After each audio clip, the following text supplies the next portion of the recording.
नमस्कार दोस्तों, मैं डॉक्टर करुणानिधि प्राणेश्वरी आयुर्वेद से। आज हम इस वीडियो में एसिडिटी के बारे में चर्चा करेंगे।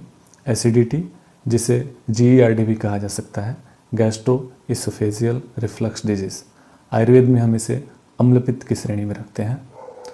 तो आइए हम जानते हैं कि एसिडिटी के मुख्य लक्षण क्या क्या हैं।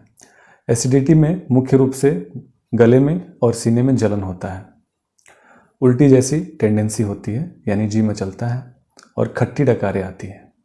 इसके अलावा भी कई कारण हो सकते हैं। सामान्य रूप से इन मुख्य लक्षणों को ही देखा गया है। एसिडिटी होने का मूल कारण हमारा अनियमित खान पान है।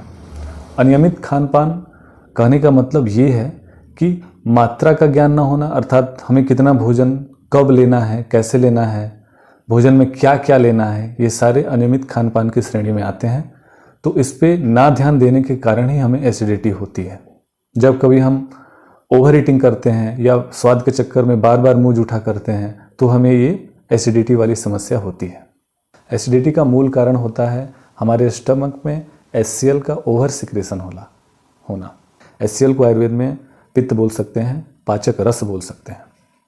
जब किन्हीं कारणों से हमारे शरीर में यह HCl का सिक्रेशन बढ़ जाता है तो गले यानी ओसोफेगल एरिया से हमारे मुंह तक पित्त का आवागमन रहता है, जिसके कारण हमारे सीने में और गले में जलन होती है।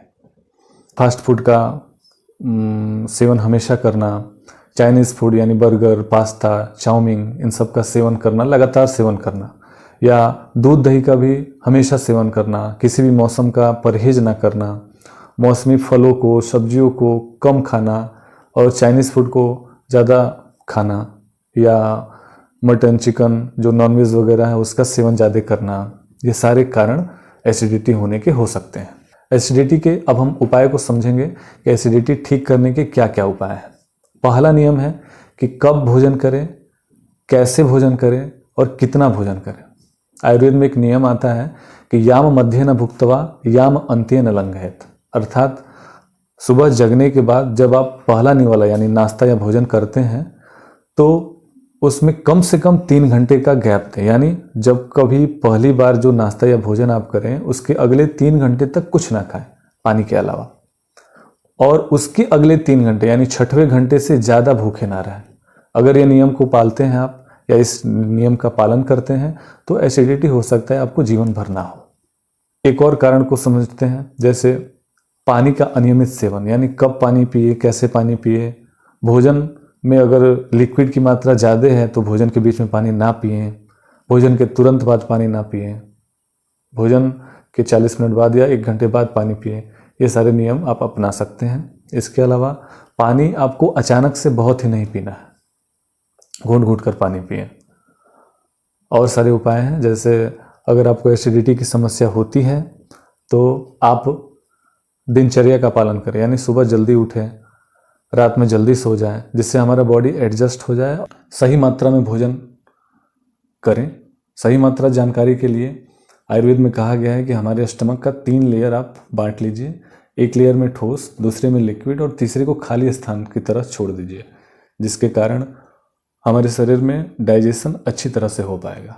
आयुर्वेद में एक और नियम है, भोजनस्य प्रथम ग्रासे घृतम भोजनांते मधुरम, यानी अगर आप स्वस्थ हैं तो भोजन के पहले थोड़ा सा घी का सेवन करें और भोजन के अंत में मधुर यानी मीठे रस का सेवन करें, मिठाई खाएं, गुड़ खाएं, ऐसा भी आप कर सकते हैं। सुपाच्य भोजन लें। खुद से सोचें कि जो हम भोजन कर रहे हैं वो क्या जल्दी पचने लायक है या नहीं। अगर हम सुपाच्य भोजन करेंगे तो एसिडिटी कभी बनेगी ही नहीं।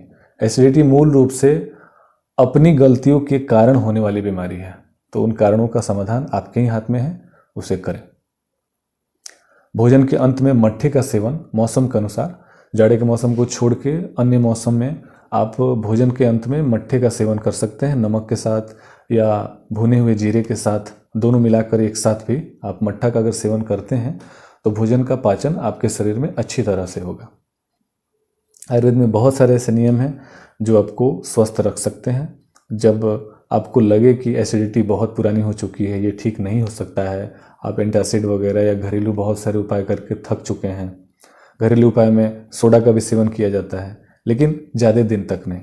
तो जब कभी आप इस रोग से बहुत दिनों से परेशान हैं तो आप सीधे किसी आयुर्वेदिक चिकित्सक के पास जाएं, अपनी बातों को रखें और उनसे सलाह लें कि क्या खाएं क्या ना खाएं, और तब किसी आयुर्वेदिक दवा का सेवन करके इस रोग से जल्द मुक्त करें। अगर आप हमसे जुड़ना चाहेंगे तो स्क्रीन पर चल रहे नंबर पर संपर्क करें और जुड़ें।